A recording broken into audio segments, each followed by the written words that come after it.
ঘুড়ি আকাশে ওড়ার সময় এক ধরনের শব্দ তৈরি হয়, যেটাকে আমাদের গ্রামের ভাষায় বোমরা বলা হয়। তো আজকে আমরা বাসায় এটা খুবই সহজ পদ্ধতিতে তৈরি করার চেষ্টা করব। তো কথা না বাড়িয়ে আজকের ভিডিও শুরু করা যাক। তো এটা তৈরি করার জন্য আমাদের একটি বাঁশের বাতা প্রয়োজন। এই বাতাটা একটু মোটা হতে হবে। ঘড়ির জন্য আমরা যেরকম বাতা নিয়ে থাকি তার 2টা কিংবা 3টার মতো মোটা হতে হবে। এবার এই বাতাটি আমরা সুন্দর করে চেঁচে নিব।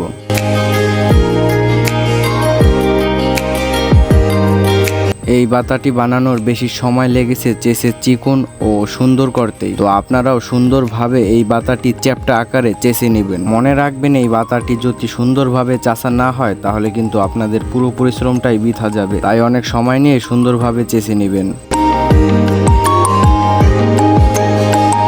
এবার আমাদের এই বাতাটি চাষা শেষ। এবার এটার 2 পাশেই কেটে সুন্দর করে নেব।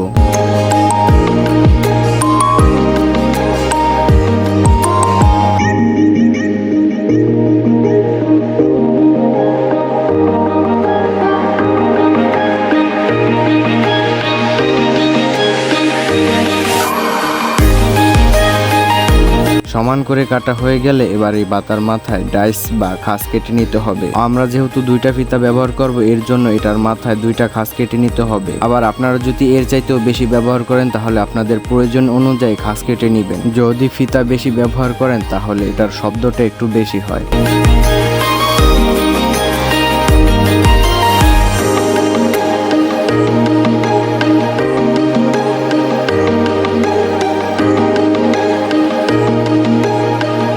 তো আমাদের বাতার 2 মাথায় এরকম করেই ডাইস কেটে নিতে হবে। এবার আমাদের এই বাতাটা একটু দেখুন, অনেক সুন্দরভাবে চাষা হয়েছে। তো আপনারাও এরকম ভাবেই বাতাগুলো চেঁচে নেবেন। এবার আমাদের একটা প্লাস্টিকের বস্তা প্রয়োজন হবে। এটার ভিতরে যেই চিকন চিকন প্লাস্টিকের ফিতাগুলো আছে ওইগুলোই আমাদের মূলত শব্দ করতে প্রয়োজন হবে। তো এইখান থেকে আমরা 2টা ফিতা খুলে নিলাম। এবার আমাদের প্লাস্টিকের ফিতা 2টা বাতার সাথে সুন্দরভাবে বাঁধতে হবে। কিভাবে বাঁধলে বেশি শব্দ হবে সেটা এই ভিডিওটা দেখলেই বুঝতে পারবেন।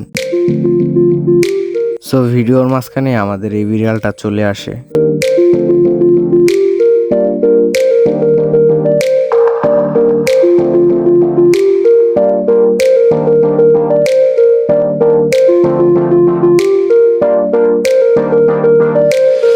তো আমাদের এটা খুব সুন্দরভাবে তৈরি হয়ে গেছে। আর ফিতা 2টাকে মূলত এইভাবে বেঁধে নিতে হবে। তো এখন আমরা এটাকে ট্রাই করে দেখি এটা কেমন শব্দ করে।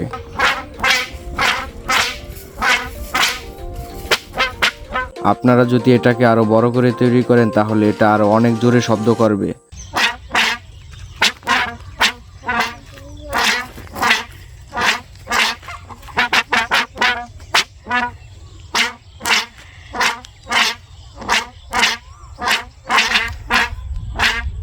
তো এই শব্দ করার যন্ত্রটা আমি একটা ঘুড়িতে ব্যবহার করছি। তোমরা চাইলে আমার এই চ্যানেল ভিজিট করে ঘুড়ি বানানোর ভিডিওটা দেখে আসতে পারো।